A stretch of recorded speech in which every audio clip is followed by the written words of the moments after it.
ఎన్ని విషయాలను గూర్చి వాగ్దానాలు ఉన్నాయో నీకు తెలుసా? ప్రతి అంశమును గూర్చి, నిన్ను గూర్చి, నీ పర్సనల్ విషయాల గురించి, నీ పిల్లల గురించి, నీ భవిష్యత్తును గురించి, నీ ఆత్మీయ జీవితాన్ని గురించి, భౌతిక జీవితాన్ని గురించి, సేవను గురించి, పరిచర్యను గురించి. బాయ్, నన్ను అడుగు, జనములను నీకు సొత్తుగా, భూమిని దిగంతాలకు నీ స్వాస్థ్యముగా ఇచ్చేస్తానని వాగ్దానం చేశాడు. దేవుడు నీకు ల్యాండ్ ఇవ్వగలడు, ఆత్మలను ఇవ్వగలడు, ఒక పరిచర్య చేయడానికి కృపనియగలడు, ఆర్థికంగా దీవించగలడు. ఆయన వాగ్దానం చేసింది స్వతంత్రించుకున్నట్లు కనిపెట్టి ప్రార్థన చేయాలి. వాగ్దానాలను ఎత్తి ప్రార్థించాలి, గురిపెట్టి ప్రార్థన చేయాలి. ఎప్పుడైనా మనం ప్రార్థనలో కూర్చుంటే దేనికోసం కూర్చుంటున్నామో చెప్పాలి ఆయనకి. ఎందు నిమిత్తం మేము కూర్చుంటున్నాం, ఇదిగో ఈ కారణాన్ని బట్టని. వాళ్ళు మోకాళ్ళుని ప్రార్థన చేసినప్పుడు గురి కలిగి ప్రార్థన చేశారు, స్పష్టంగా ఉన్నారు. మోకాళ్ళు వేసి ప్రార్థనలో కూర్చొని ఏదో ఒకటి ఇదేవా స్తోత్రం అనకూడదు. నన్ను ఆశీర్వదించు తండ్రి, ఏదో ఒకటి ఆశీర్వదించు తండ్రి అని వైనం లేని, గురి లేని, గమ్యం లేని ప్రార్థన చేయకూడదు.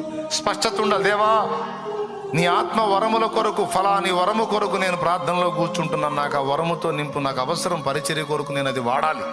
వాళ్ళు ఏ వాగ్దానం పొందగోరి కూర్చున్నారో ఖచ్చితంగా దానికోసమే 10 రోజులు గురిపెట్టి ప్రార్థన చేశారు.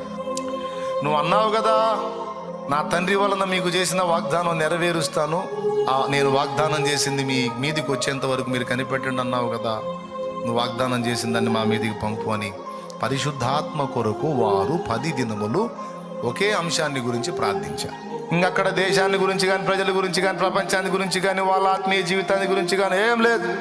మీరు కనిపెట్టుకోండి అన్నారు. ప్రార్థనలో వాళ్ళు కనిపెట్టారు. దేవా, నీ వాగ్దానం చేసింది ఒకటే అంశం. నువ్వు మోకాళ్ళు వేస్తే మొత్తం అన్ని విషయాలు ఎత్తి ప్రార్థన చేసి మమ అనిపించుకొని లేకొస్తావు. ఎప్పుడన్నా పర్టికులర్గా ఒక అంశాన్ని, ఒకే ఒక అంశాన్ని టార్గెట్ చేస్తూ కూర్చున్నావా? అలవాటు ఎప్పుడన్నా నీకుందా? ఒకే ఒక అంశాన్ని టార్గెట్ చేస్తూ ఒకే ఒక అంశం కోసం దేవుని ముందు మోకాళ్ళు నీ కనిపెట్టిన అనుభవాలు నీకున్నాయా? ఒకవేళ లేకపోతే ఇప్పుడు రాసుకో, అలాంటి ప్రయత్నం చేయి.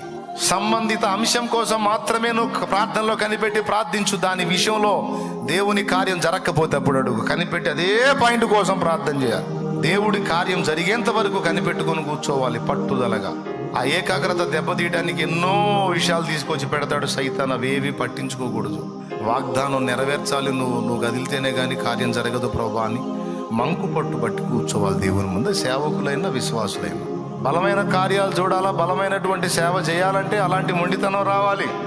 గాలికి కదిలిపోయే రెల్లులాగా చంచలంగా ఉండకూడదు. సోదరులారా, సోదరీమణులారా, మనం భక్తి సాధనకు వచ్చాం, భక్తి పరులంగా దేవుల్లో ఎదగాలని వచ్చాం.